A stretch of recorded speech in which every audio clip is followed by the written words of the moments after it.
Assalamu alaikum, peace be on all of you. I would like to start by saying that I have a brotherly love and a respect for everybody. Most of us believe that there's a God, and most of us have been brought up with our parents' religion. Religion shouldn't be a point of dispute. Instead, it should be a point where we're all united, because we're all here on earth for a short time, and in the end it's going to seem like just a day. Eventually there comes a point where you start to have questions about your religion, and we all start to search, hopefully for the truth, and hopefully without past prejudice. For me, religion is a way of life. It is a how-to guide. Not how to hate, not how to be oppressed, not how to kill innocent people. It's how to show love to everybody, how to have humility, how to give God glory, how to be pious, selfless. So I don't look down on you if you're a Christian or a Jew or a Hindu or a Buddhist. Eventually, we all search for the truth, and like I said, hopefully without prejudice. This is an introduction into my webpage. It's a collection of my questions before I came to Islam, my searching. My niyyah, or my intention, is that inshallah, if God wills, He will use this webpage as an intellectual resource for those studying Islam or Dawah. I knew very little about Islam. When I encountered Muslims, I wanted to be able to preach to them. I wanted to convert them, and that might seem a little audacious, and it was, but here's my background. I was very blessed to have a wonderful childhood and was indoctrinated with the theology from very young age. And I was raised with a deep-rooted knowledge of my faith. For example, the Heidelberg Catechism, Canons of Dort, and shorter and longer catechism were regular reference guides for the kind of studying that I regularly did as a child.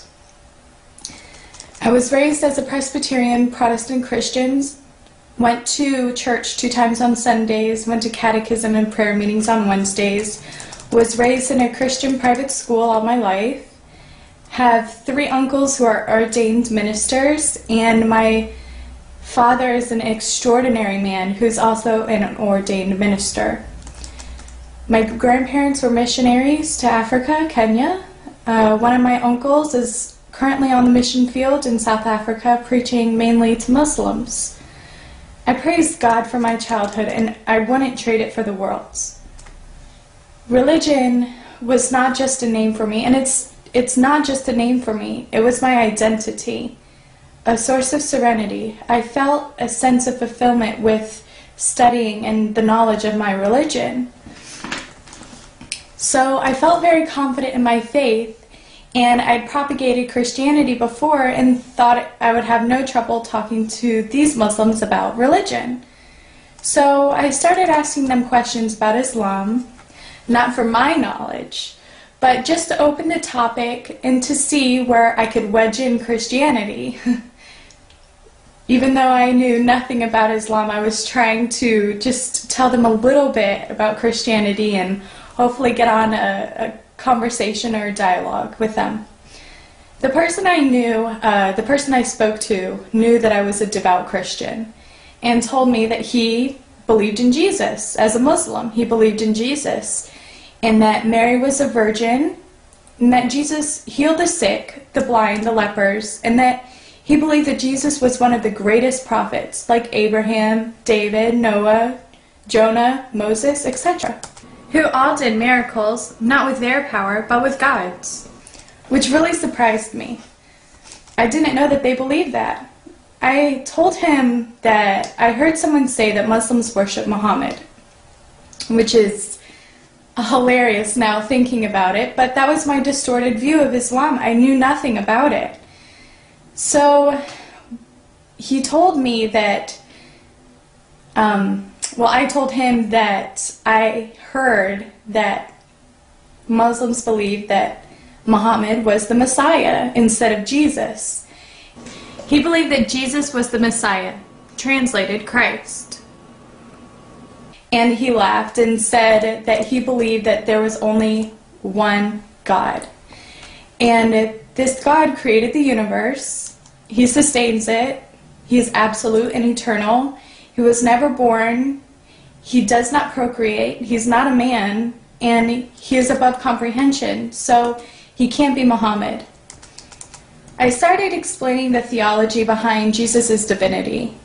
The person was not convinced at all and said he believed in only one God, and he's not a man. I told him that I too only believed in one God, and he's not a man, which sounds funny now, but as a Christian, you honestly believe something that has been placed into you as a child. My father and my family, they weren't trying to deceive me. Your family's not trying to deceive you. So when you're a child, you don't question what they tell you. You just take it as fact. And that's the difference between being a child and being a mature adult.